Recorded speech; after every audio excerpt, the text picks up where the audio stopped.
Hello, my name is Jonathan Wesphal'in, and I'm the author of a book called The Mind-Body Problem, and its equivalent, of course, in Turkish, originally published in North America by the MIT Press.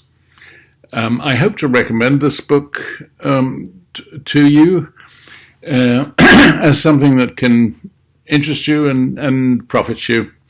It's a book about the mind-body problem, an old problem, some 400 years old, which dates from the time of Descartes in 1641.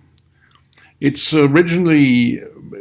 credited most often to Descartes, but in fact he rather brushed it aside. He didn't want the mind-body problem because it was too difficult for him, or it created problems.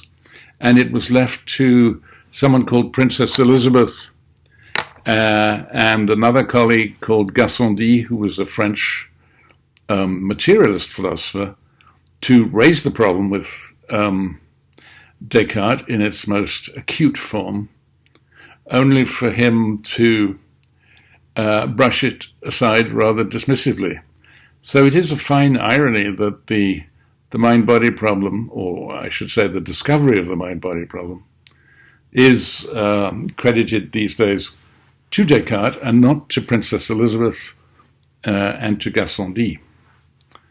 So, of course, you're bound to ask, as you open the book, what is the mind-body problem, if you haven't encountered it before? And in some ways, it's quite easy to describe it. In others, quite difficult. So the first pass, I would say, is that the mind or the soul, and for Descartes, they are the same. He doesn't bother to distinguish them. And it's also the same thing as consciousness. So there you have another connection with modern philosophy of mind.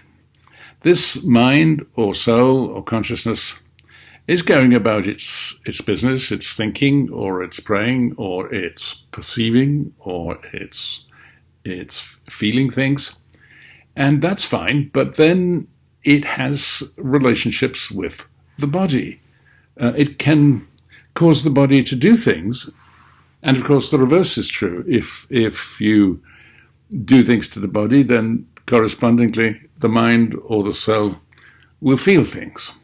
So there is that relationship, and the difficulty is that the body is in the world of space, such as you see behind me. There are various objects distributed about, and there among them we see my body.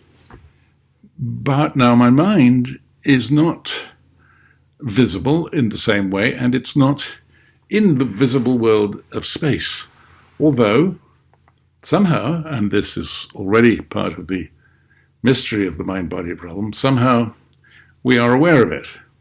Now, how can that be? And how can the two entities, the mind and the body, relate to one another? One obvious and popular theory, at least with scientists and materialists, even some medical people, is that the mind is the brain. And of course, I deal with that view, which is known as the identity theory. The mind-brain identity theory in the book, and I find it unsatisfactory for various reasons, which you can find out about by buying the book. So it's natural, seeing the failure of a theory like that, a materialist theory, to want to jump out of the frying pan into the fire and to go from a materialist theory to one in which the body occupies the lower world of space and the soul or the mind occupies the upper world of intelligence, what have you. But there, of course, and this was Descartes' problem, there, of course, you have the relationship between the two worlds still unexplained.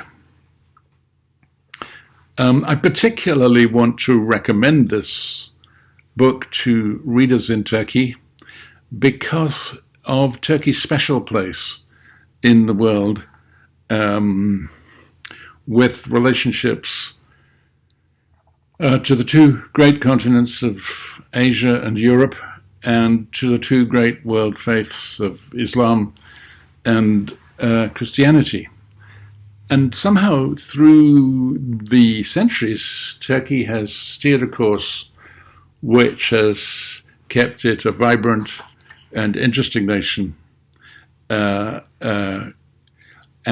aware of its relationships to both of its huge neighboring bodies, and somehow it has survived as a nation in both worlds, and it has cordial relationships with both. It's astonishing to me.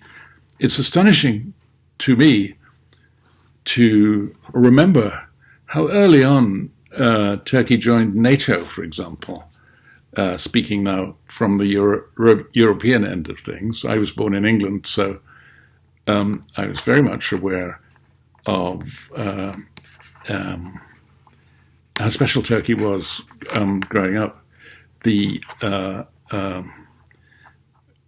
fact is that English history, particularly, is tied up with Turkey's history in positive and negative ways. And as I said, the men and women of Turkey through the ages have managed to find a way of being and a way of thinking that has kept this special nation in place over many, many years and centuries.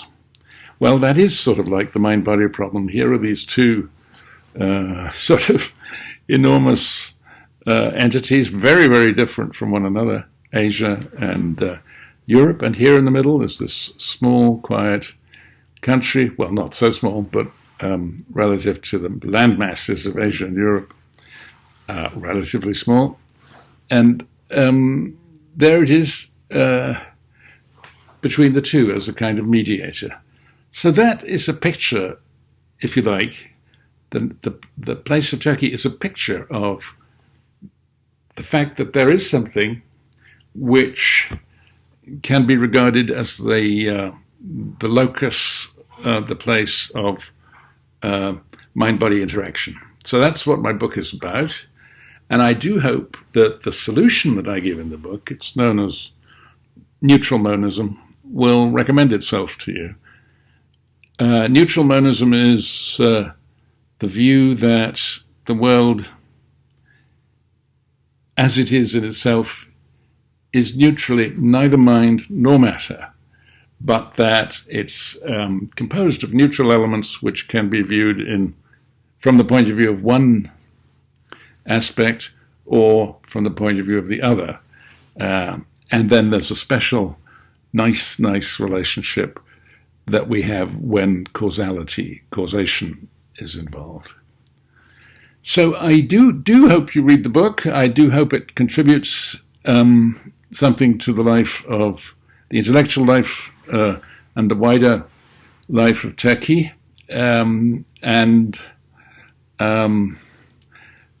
My greetings to everyone in Turkey. I hope if you come to the US, you'll visit me. And I do hope, if invited, to come to Turkey. I'd love to come maybe and do some lectures on the book, or simply to come and meet all of you. I hope you enjoy the book. So goodbye then.